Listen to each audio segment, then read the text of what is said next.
Good morning, students. Assalamu alaikum. Today we are going to read a poem that is The Solitary Reaper. So, this is the poem from your book Oxford Modern English, and this is on page number 30. So, today I am going to read out the poem for you and I will explain it further. So basically, the poem is written by William Wordsworth. And who is William Wordsworth? He is one of the greatest poet of nature. He is remembered. He is known as a poet of nature, and we have previously read his one of the famous poems that was the Daffodils. If you remember that, we have read that poem in class 7 also. So in our book 8 we have a poem that is The Solitary Reaper, which is also written by William Wordsworth. So actually the poem is about a girl who reaps the crop. Solitary means alone, akeli, and reaper means one who reaps the crop, one who harvests the crop. So the solitary reaper is a girl who reaps the crops, and while working in the fields she was singing a melancholic song, a very sad song, and the poet cannot help stopping and listening to the girl. Though the song was not clear to the poet, but even he was listening the song of that girl. So according to the poet, it was not clear and what the subject of the song was. The poet didn't know about the subject of the song, but the song was very appealing to the poet, that he was standing over there and he was listening to the song of that girl. So let us read the poem now. I'm going to read the poem first for you, then I will explain it word by word. So the first stanza is: Behold her, single in the field, yon solitary highland lass, reaping and singing by herself, stop here or gently pass. Alone she cuts and binds the grain, and sings a melancholy strain. Oh, listen, for the vale profound is overflowing with the sound. So here the word behold means to see, to look at. And the word solitary, what is the meaning of solitary? Solitary means alone. And highland is the word which is used for mountain regions. And lass means a lady, a girl. And reaping, you all know the meaning of reaping means to harvest or to cut the crops. And then here is the word bind means to tie something. Grain is a crop. And then melancholy means very sad, and strain is a song, a melodious song. Vale means a valley, and profound means very deep. So vale profound means a very deep valley.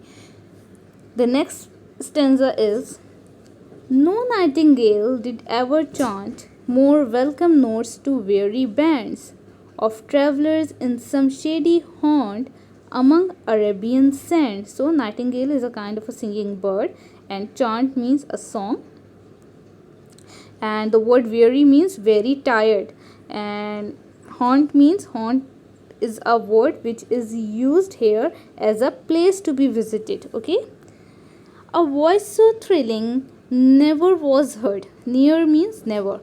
In springtime from the cuckoo bird, breaking the silence of the seas among the farthest Hebrides. Now here the word thrilling means very exciting. And what are Hebrides? These are the island regions of the coast of Scotland. So these are the islands near Scotland. Next stanza. Will no one tell me what she sings? Perhaps the plaintive numbers flow for old, unhappy, far off things and battles long ago. Or is it some more humble lay, familiar matter of today? Some natural sorrow, loss, or pain that has been and may be again. So here the word plaintive means sad, very sad, and far off means very old or very far away. Lay means a song, and here the word number is used for the musical rhythms which the girl is singing, and humble means very simple. Whatever the theme, the maiden sang as if her song could have no ending. I saw her singing at her work and over the sickle bending. I listened motionless and still, and as I mounted up the hill, the music in my heart I bore long after it was heard no more. Now, here the word maiden is used for that lady again, And what is sickle? Sickle is actually a farming tool which is in curved shape, and it is usually used for cutting the crops. So this was the poem. The poem basically composed of 4 stanzas, and each stanza contains 8 lines. And now we are going to discuss each stanza one by one in detail. Okay, I have just read the poem for you first, and now we are going to explain the poem.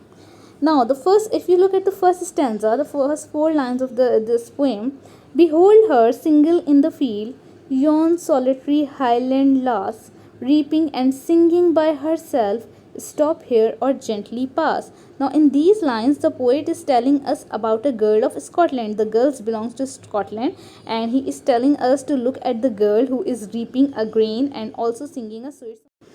He is actually speaking to the passer by, जो लोग वहाँ से गुजर रहे हैं वो उनको उनसे मुखातिब है, और उनसे वो कह रहा है कि बिहोल्ड हर, कि उसकी आवाज़ को सुनो, उसको सुनो और उसको देखो कि वो क्या जो है वो गा रही है. She was single in the field and that solitary highland less, कि वो लड़की जो वहाँ पहाड़ों में अकेली तन्हा और क्रॉप्स को और फसल को काट रही है और एक बहुत ही प्यारा सा गाना गा रही है. So he is advising the passers to stop and to listen to her song. और अगर वो सॉन्ग को नहीं सुनना चाहते, उससे आगे वो क्या कह रहे हैं पोइट, कि स्टॉप हेयर और जेंटली पास, कि या तो रुक जाओ और gently pass, so that she is not disturb, कि या तो रुक के उसका गाना सुनो और या फिर आराम से चुपचाप वहाँ से चले जाओ और उसको डिस्टर्ब मत करो. Alone she cuts and binds the grain and sing a melancholy strain. Oh, listen, for the vale profound is overflowing with the sound. Now, in these lines, the poet is saying that the Highland girl is cutting and binding the grain in sheaves, and she is also singing a very sad song. Melancholy का मतलब क्या होता है? कोई बहुत ही उदास सा वो गाना जो है वो गुनगुना रही थी. So the poet once again advises the passerbys to listen to her song. Poet क्या करें कि oh listen, कि उसका गाना सुनो. He says that the whole deep valley is echoing with her sweet song, कि उसकी आवाज़ से वो जो पूरी वैली है, वो पूरी जो जगह है, वो पूरी वादी जो है उसकी उस आवाज़ किससे गूंज रही है. And the whole deal is listening to her sweet voice. We should also listen to her song and enjoy it. तो वो वहाँ के लोगों से जो वहाँ से गुजर रहे हैं उनसे मुखातिब है कि वो भी वहाँ पे रुकें और उसके उस गाने को, उस उदास गाने को सब सुने. No nightingale did ever chant more welcome notes to weary bands of travellers in some shady haunt among Arabian sands. So in these lines, the poet is actually comparing the sweet voice of the girl with that of the nightingale. What is nightingale? It is a singing bird, जिसको हम क्या कहते हैं, बुलबुल. तो poet in lines में उस girl की voice को किससे compare कर रहे हैं? नाइटिंगेल की voice से, कि जब उस जगह पे shady haunts mean कि एक सायेदार जगह पे जो ट्रेवलर्स हैं, जो मुसाफिर हैं, जब वो वहाँ से गुजरते हैं और वो वहाँ पे जो थके हारे वहाँ पे कुछ देर के लिए आराम करने के लिए बैठते हैं. वेरी बैंड्स मीन कि ऐसी जगह, यहाँ वेरी बैंड्स का मतलब होता है कि थके हुए लोग, वो जो मुसाफिर हैं. The word very band is here using for the travellers, कि वो जो ट्रैवलर्स हैं जो थके हारे कुछ देर के लिए आराम करने के लिए उस जगह पे बैठते हैं. तो वो जो आवाज़ है, उसकी आवाज़ जो है, उस गर्ल की आवाज़ इतनी प्यारी है कि किसी नाइटिंगेल की आवाज़ भी वैसी नहीं होगी जो वहाँ पे मौजूद लोगों को, मुसाफिरों को थोड़ी देर के लिए सुकून पहुँचाती है. So the poet is actually comparing the voice of the girl with the nightingale in these lines, and he is saying that the voice of the singing girl is rather sweeter than that of a nightingale. उसकी आवाज़ से भी ज़्यादा प्यारी आवाज़ है. A voice so thrilling never was heard in springtime from the cuckoo bird, breaking the silence of the seas among the farthest Hebrides. Now these lines shows a comparison again between the song of the girl and the song of a cuckoo. In the previous lines, the poet has compared the voice of the girl with the nightingale, and now the poet is again comparing the voice of the girl with the cuckoo bird. Cuckoo is also a singing bird, and he says that such a sweet voice was never heard from the cuckoo even in the spring season. तो cuckoo bird जो है, जब winter season का बिल्कुल end होता है, उस वक्त वो cuckoo bird जो है वो आता है और वो अपनी मेलोडियस सॉन्ग्स जो है वो सिंग करता है.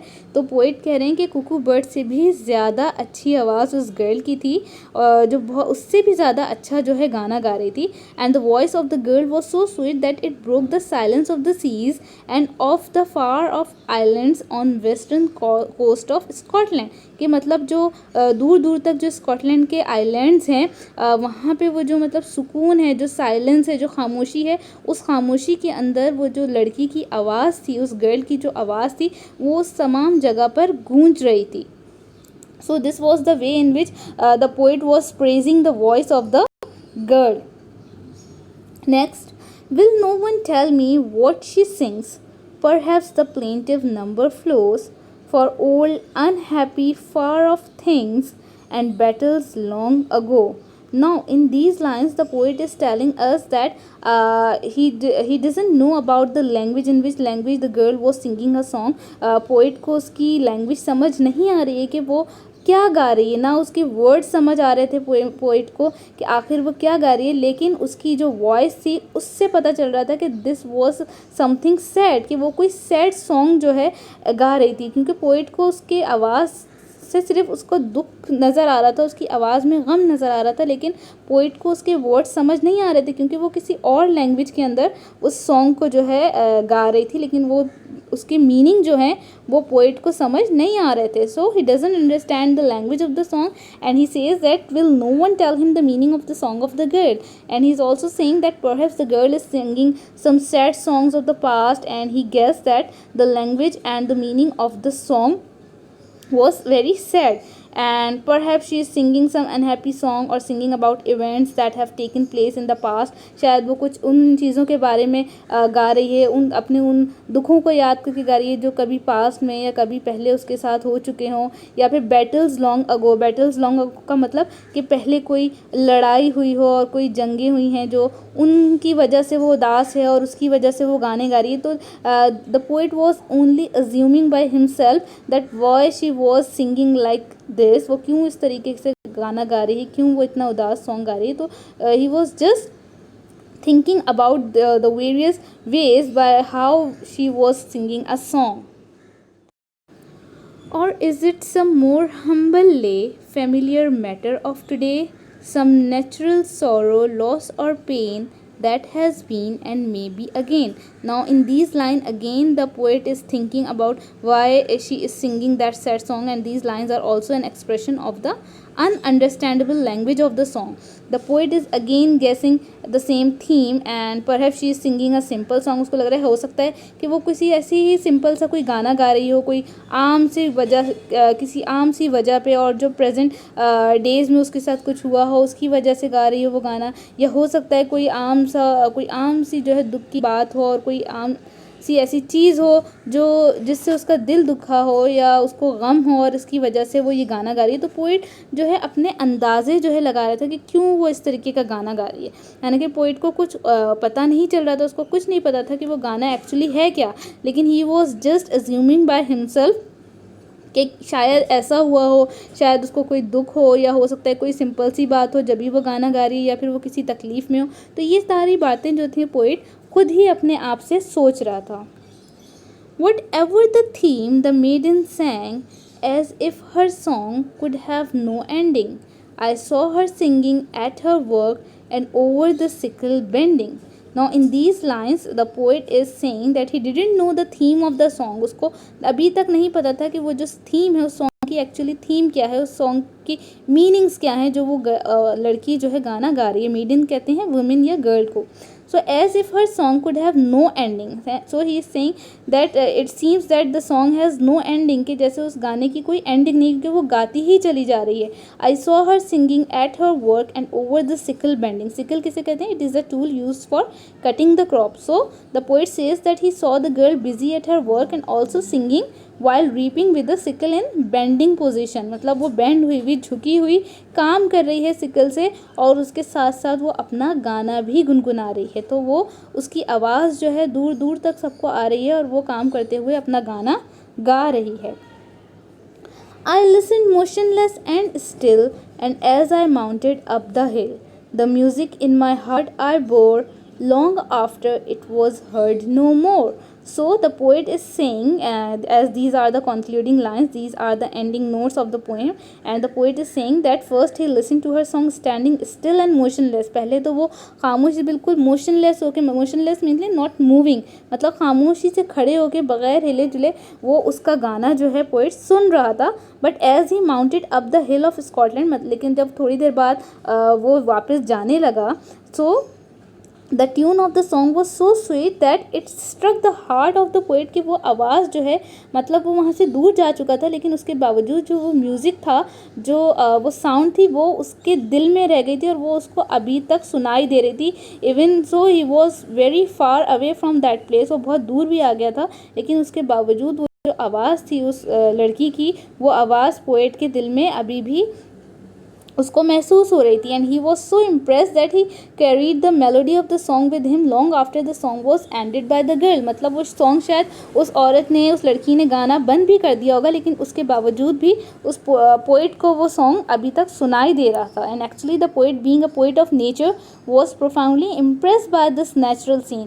So as we all know that William Wordsworth is known as a poet of nature, so that is why that natural scene and those lyrics of that countryside lady were inspiring him very much. वो बहुत ज़्यादा impress हो गए थे. That is why he remembered this song for its natural melodious effect. तो उसी वजह से जो वो इफ़ेक्ट उस गाने का, जो इम्पैक्ट उस पोइट पे पड़ा था, तो वही वजह थी कि उसको वो गाना इतना पसंद आया था. और वो जो उसकी वॉइस थी, उस गर्ल की जो वॉइस थी, वो उनके दिल में जो है हमेशा के लिए रह गई थी. और बाद में भी उनको वो आवाज़ जो है उस लेडी की दूर दूर तक वो आवाज़ सुनाई दे रही थी. So this was all about that poem.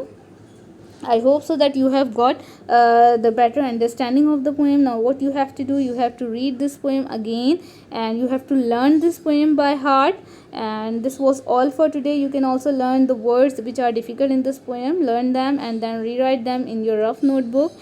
And I am also going to attach the written work related to this poem along with this video, so you have to do that work in your English text notebook. So this was all for today. Thank you so much.